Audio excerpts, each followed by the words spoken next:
Hey everyone, how you doing? This is Amon Green, Green Bay Packers all-time leader in rushing, and you're watching Packers Total Access Live, your daily source for Packer content. Go Pack, go!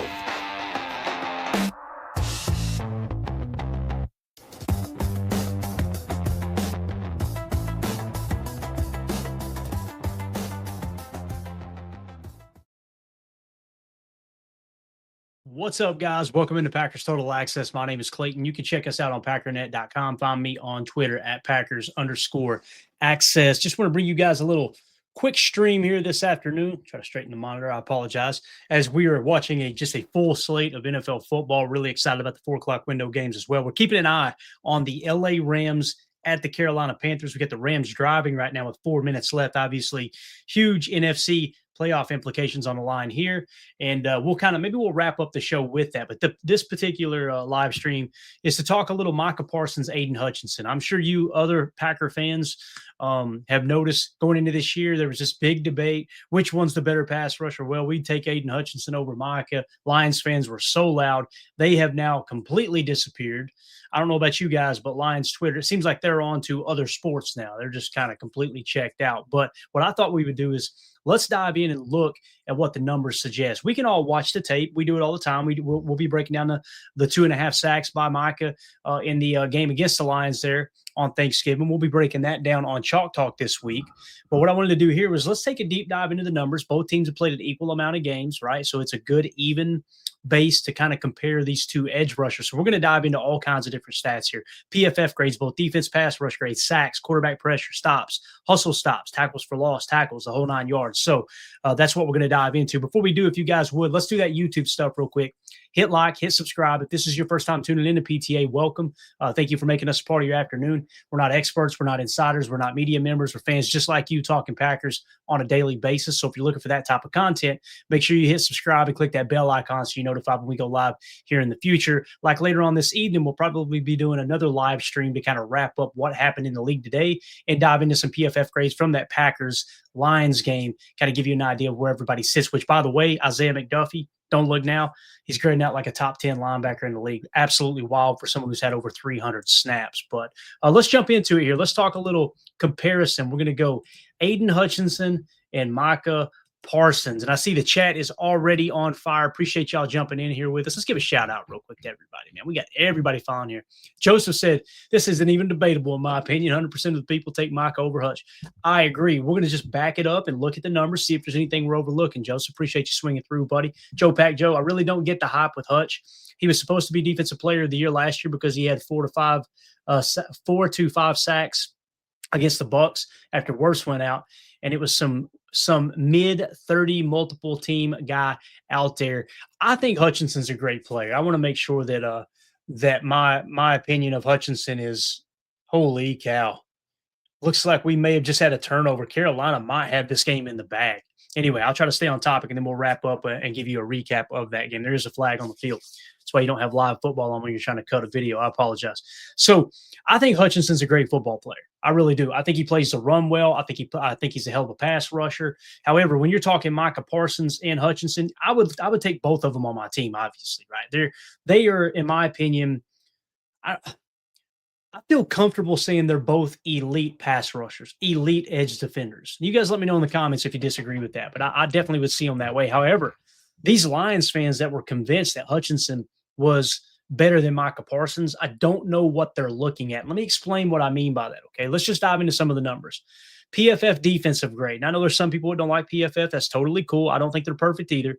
But the overall defensive grade here, 91.9 for Micah Parsons, 90.5 for Aidan Hutchinson. Again, that's through, 13 weeks now in the NFL season here this year, right? Both teams have played an equal amount of games. So now let's move on to pass rush grade. Okay, with pass rush grade, Micah Parsons, 93.2, Aidan Hutchinson, a 91.6. So I just want to kind of point that out. Overall defensive grade, that takes in everything into account, run defense, pass rush, even a little bit of coverage if they want to do a little drop coverage and play some fire zone blitzes, the whole 9 yards.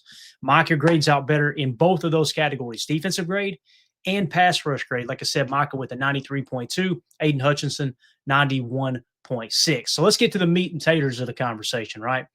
Sacks. Everybody wants to know about the sack numbers, right? You guys know I put more emphasis on quarterback pressure percentage than I do sacks. I'm not saying I would rather have a higher pressure percentage and less sacks. Obviously, sacks impact the game a little bit more. But if you've got someone who has an astronomical amount of quarterback pressures and they have a lower number of sacks as opposed to someone who's got 8 sacks or 6, let's say 8 sacks on the year, and they've got half the amount of pressure, quarterback pressure percentage as another player who maybe has 6 sacks, I'm taking the guy who's getting pressure on the quarterback more often. You can keep those 2 sacks because you're getting the quarterback off their spot. You're affecting the quarterback's play. You're hindering the offense's ability to play on schedule, to play on time, and to stay ahead of schedule. A 2nd and 8 as opposed to a 2nd and 12 because you took whatever you had to check down, you lose yardage, or maybe you had to check into the run because you're worried about that pass rusher constantly getting your quarterback off the spot. Also, quarterback pressures lead to more turnovers, right? Now you want strip sacks, absolutely, but those are few and far between. However, if you're constantly to the clip of 15 or 20% more than another player in the league getting pressure on a quarterback, you're causing those errant throws. You're causing them to get rid of the ball sooner than they want to, or maybe the ball does come out a little shaky and goes to another defender, like we seen the other day with Evan Williams with his interception, right? That sailed high because there was pressure in the face of J.J. McCarthy. So again, sacks though, Micah Parsons, 12.5 sacks, Aidan Hutchinson, 8.5. So 4 more sacks that Micah Parsons has than Aidan Hutchinson, right? Quarterback pressure percentage, just the number we were kind of talking about just now. Quarterback pressure percentage. Now, these are NFL Pro stats. Let me explain why I like NFL Pro over PFF pressures. PFF does not tell you these plays were the plays we marked as pressure so you can go cross-check them. However, NFL Pro, if there's a quarterback pressure accounted for on a player, you can literally click on the number there and go and watch said play, and you can make a determination on whether or not that was actually a pressure or not. I hate that PFF kind of hides in the weeds with that stuff, right? So I choose NFL Pro pressure percentage over the over PFF, right? And again, GPS tracking, all that stuff. If you want to disagree with what they consider a pressure, that's cool.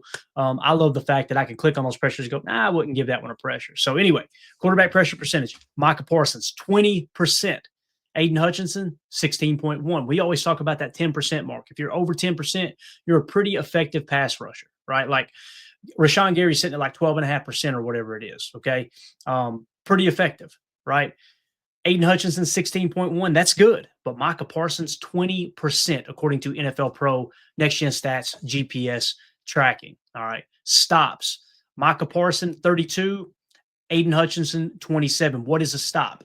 A stop is when the player you're talking about makes a tackle. He tackles a ball carrier, and it results in a negative play for the offense, not negative yardage necessarily, but a negative EPA. So it's considered a positive play for the defense, and you were the defender that was responsible for bringing the ball carrier down, therefore kind of completing that whole statistic there, okay? So again, stops, Micah Parsons, 32, Aidan Hutchinson, 27. When you got edge defenders and interior defensive linemen, you can look at a stop. Most 99% of them from those positions are run stops. So that's a run defense grade. So here you've got Micah Parsons. Isn't it funny? Isn't it funny that mainstream sports media tried to paint this picture that Micah Parsons, as soon as he was traded away from the Dallas Cowboys, he was a horrible run defender? If he's a horrible run defender, how does he have more stops than Aidan Hutchinson? Well, maybe Aidan Hutchinson's bad at stopping a run. I don't think he is. However, why aren't they talking about Aidan Hutchinson having, whatever it is, 5 less run stops than Micah Parsons? Isn't it funny how that works? So Micah Parsons has been a better run defender. When you look at the stats, when you look at the analytics, he's been a better run defender than Aidan Hutchinson this year. 32 stops to 27. Let's talk about hustle stops. Aidan Hutchinson's Mr. Hustle, right? He's Mr. Blue Collar. He's going to go whistle to whistle. A hustle stop is when you cover, I believe it's 20 yards on the field, not necessarily 20 vertical yards, right? Like in a straight line up the field. It's anywhere from on the field, you travel 20 yards of distance to make a tackle, to make a stop, I should say, not a tackle, a stop. So again, negative EPA on that play for the offense, and you travel 20 yards to do that. Micah Parsons has 5 hustle stops. Aidan Hutchinson, 1. So again, quick little recap. PFF defensive grade, Micah Parsons. PFF pass rush grade, Micah Parsons. Sacks, Micah Parsons. Quarterback pressure, Micah Parsons. Run stops, Micah Parsons. Hustle stops, Micah Parsons. Now let's get into the actual stat. Well, I don't care about hustle stat. What about tackles for a loss? Glad you asked. Micah Parsons, 12 tackles for a loss. Aidan Hutchinson, 9. 3 more tackles for a loss than Aidan Hutchinson. And then tackles overall, right? Micah Parsons has 38. Aidan Hutchinson only has 33. So I say only, it's probably a pretty good statistic there when you rank it across the league. But the point is, no matter what statistic you look into, no matter anything you try to dive into to compare Aidan Hutchinson to Micah Parsons, who's better? It's Micah Parsons, at least this year. Now, I think we would all agree you can go back in time and see how dominant Micah has been throughout his entire career. So again, it's just another tip of the cap to Brian Gutekunst for going out and getting him. Now, remember when there was trade buzz around that, we were like, the rumor was, it wasn't even really a rumor, but people were saying, I'd give up 3 first-round picks and Rashawn Gary for him. And I'm going, boy, I wouldn't do that, because your defense, you want Rashawn Gary. You want Rashawn Gary to be on the field with Micah Parsons as much as possible, because they're going to feed off of each other. Here's a cool stat. Rashawn Gary has more run stops than Micah Parsons, and he's played way less snaps than Micah Parsons, continuing that traditional 50 to 60% snap rate for edge defenders. Now, Micah Parsons, you're paying him a lot more money. You want him to be on the field as much as possible. So it doesn't take a genius to realize, hold up a minute, Clayton. If Rashawn Gary has more run stops than Micah Parsons, that means he's got more than Aidan Hutchinson. That is correct. Another fun fact, Aidan Hutchinson's 8 sacks, right? He's got 8.5 sacks. That's only 1 more sack than Rashawn Gary, and Rashawn Gary has more run stops than Aidan Hutchinson. Now, pressure percentage, Aidan Hutchinson 16.1%. Rashawn Gary, last I checked, was around 12%, I believe it was. So you got to call a spade there. I'm not saying Rashawn Gary's a better player than Aidan Hutchinson. I'm not saying it at all. However, boy, oh boy, is he right there on his heels when it comes to this year. And it looks like the Panthers are going to pull this off. We'll dive into that here in just a second. So again, I just wanted to get your all's take on this, all right? If you're watching this video back later, let me know in the comments. What do you think about this comparison? Am I completely off my rocker? Because everything I'm seeing says Micah Parsons is significantly better at the football than Aidan Hutchinson. And again, it's not the dog Aidan Hutchinson and say he's a bad player. That's just how damn good Micah Parsons has been. And again, tip your cap to Goody for pulling that off. All right. So, and if you're new here, if you're looking back on this video and you want to leave a comment, make sure you hit subscribe and click that bell icon so you're notified when we do go live in the future. All right, let's shift gears. And I didn't plan on covering this until I seen this game coming down to the wire. And boy, oh boy, everybody's butt better be on Twitter covering this, because you guys remember when Matt LaFleur was all of a sudden on the hot seat when he lost to the Carolina Panthers? Carolina Panthers are a trash team. Boy, they're a trash organization, right? Well, looky here, ladies and gents. The 9-2 Rams are about to lose to the 6-6 Panthers, making the Panthers are going to improve to 7-6 now after this game. Isn't it funny? Life comes at you fast. So maybe this wasn't a horrible Carolina Panthers team that the Packers lost by 3 points to. The Rams just gave up 31 points to the Carolina Panthers. 31. And again, the Rams were the best team in the NFC. Here's what's crazy. If my calculations are correct, I'm almost positive that the Chicago Bears are now the number 1 seed in the NFC. Now, people hear that and they go, "Oh no, that's horrible." No, that's not horrible, gang. We play the number 1 seed Chicago Bears Sunday, 4:25 kickoff, 3:25 local kickoff at Lambeau Field. It could be a cold, blustery, maybe some flurries in the air, battle for the number 1 seed. You guys correct me if I'm wrong in the chat, but I'm pretty darn sure that's how that's going to shake out. And again, the Rams defense has been great this year. What happened in this game? Bryce Young, 15 of 20, 206 yards passing, 3 touchdowns, no picks. They were able to pick Matthew Stafford off twice in this game. Also, remember how their running game ran all over us? They just toted a rock 40 times, Carolina did, for 164 yards rushing in this game. Chuba Hubbard, Chuba Hubbard, however you say it, 17 carries, 83 yards. Rico Dowdle, 18 for 58. Bryce Young scrambled 5 times for 23 yards. How did they lose this game? Probably had some key scrambles by Bryce Young, which we didn't allow him to do too much because of that cage rush, although we didn't hit home. I don't even know if we sacked him one time, to be honest with you. I don't think we did. I could be wrong. They sacked him twice, but again, when you're not cage rushing, you got to be ready to give up 5 carries for 23 yards, which is going to help those rushing yards as well. In the receiving game, he spread it around pretty good too. Here he hit 1, 2, 3, 4, 5, 6, 7. I think 8 different receivers. Jalen Coker, 4 catches for 74 yards and a touchdown. Ted McMillan, 1 catch for 43 yards and a touchdown. Chuba Hubbard, 2 catches for 41 yards and a touchdown there. So it looks like the Cardinals are getting the ball back here too, boys. They're facing the 6-5 San Francisco 49ers. The Cardinals are 3-8. We get a little bonus covers there. I may be able to keep you guys updated on that. Let's see if it'll actually give me just 1 second. You guys are cool if we hang out for a minute, right? Give you guys the updates on these scores. Let me see if I can get us over to that Carolina game real quick, or the Arizona game, and I'll keep you guys updated. So anyway, there you go. The Carolina Panthers, it's official. See if the records change here. Yep, they are 7-6. The Rams fall to 9-3. So let's take that off the screen. And let's hop over to the playoff simulator real quick. Let's see how this affected, because I'm pretty sure that the Bears are going to be the number 1 seed. I could be wrong. I didn't even look at the chat. Yeah, Chuck Jaggers, please be the number 1 seed. Bears, please be the number 1 seed. Amen. Let's get it up here and see. Let's take a quick gander. All right, we got the playoff machine from ESPN up on the screen. Now let's take us a look here. I think I zoomed in enough. All right, let's clear everything off. Make sure we hit refresh. And let's see what we got here. So they're still showing the Rams as the number 1 seed because they're still listed as 9-2. So now if we go Carolina Panthers, looky there, boys and girls, looky there. Your Chicago Bears, Packer fans, like, ain't my Chicago Bears. Shut your mouth, right? So the Chicago Bears are now the number 1 seed. Absolutely wild. Now let's see if Arizona. We got a 4th and 2. Let me give you an update here real quick. Arizona. Tampa Bay leads Arizona 20-17. This is a 4th and 2 for Arizona. They're at their own 15-yard line. Brissett back to pass. Throws it underneath. No flags. That's going to be your ball game there. So they hang on. All right, so the Bucs hang on. So we can go ahead and throw that in here. The Bucs win that game, right? The Rams we've already got checked. So there's your updated look.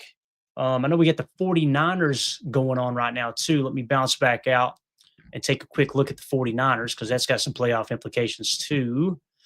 2 minutes left there. They're going to win that ball game. It's 28-6. So we can go ahead and check the 49ers here with the dub. Bang. So they're still sitting in the 7th seed. So as it sits right now, with everything that we have updated here, I don't think I'm missing anything because Seattle hasn't played. That'll be a later game against the Minnesota Vikings.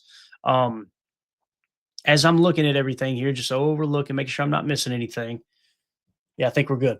So the number 1 seed is the Chicago Bears. The number 2 seed is the Rams. The 3 seed is the Eagles. The 4 seed is the Buccaneers. The 5 seed is the Seattle Seahawks for the time being. All right. And then the Green Bay Packers are the 6th seed. The 49ers are the 7th seed. Obviously, the Eagles have already played, so that's already in the bag there. So we're all caught up. Now, let's have a little fun, and we'll wrap this big bear up here, all right?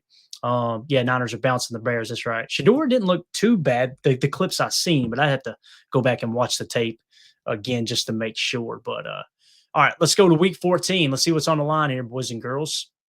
So your Bears Packers matchup. Packers win that ball game. The Rams jump back to the number 1 seed. The Packers climb to the 2 seed is what we're showing. All right, because they will not have played their game yet, right? So if the Rams win that game, they are the 1 seed. If Arizona can beat them next week, then your Green Bay Packers will be the 1 seed. So that is how that shakes out. I'm glad we took a second to look at that, okay? So now, let's say the Bears beat the Packers. What happens? The Packers fall to the 7th seed all of a sudden, all right? And that's before any of the other games are played. I don't want to get too deep here. We'll cover this maybe tonight. If we do another live stream this evening with the guys, we may dive into this and take a quick look. But again, essentially what it comes down to is the Bears are going to be the number 1 seed going into next week. Again, we clear this off. Let's hit refresh. They may actually add everything in. They have not yet because it's probably not officially official. So with the Panthers winning that ball game. Oh, yeah, actually they did. They checked it. All right, we're good.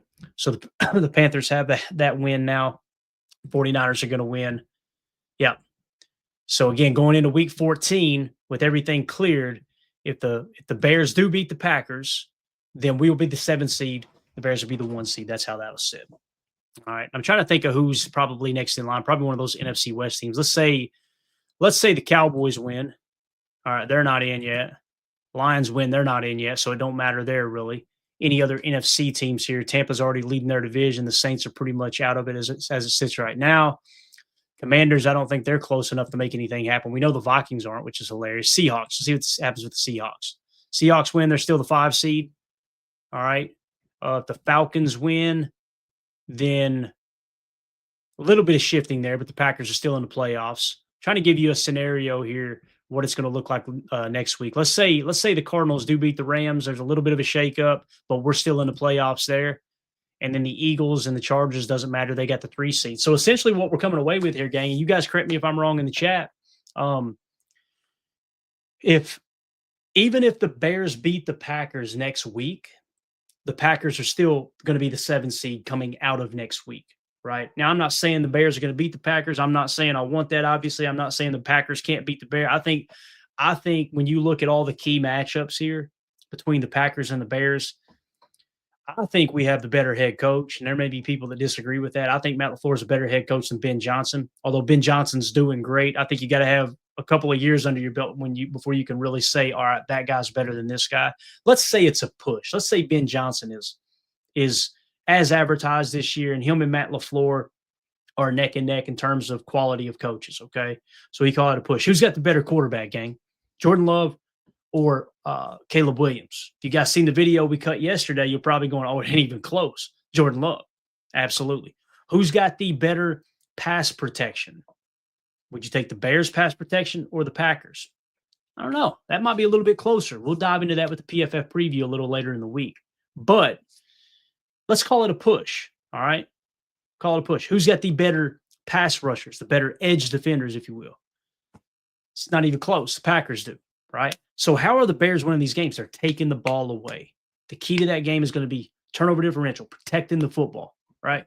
But when you look at it on the surface of the most important aspects of the game, coach head-to-head, let's call it a tie. Although you guys know I think LaFleur is a better coach than Ben Johnson as it sits right now. Let's call that a push.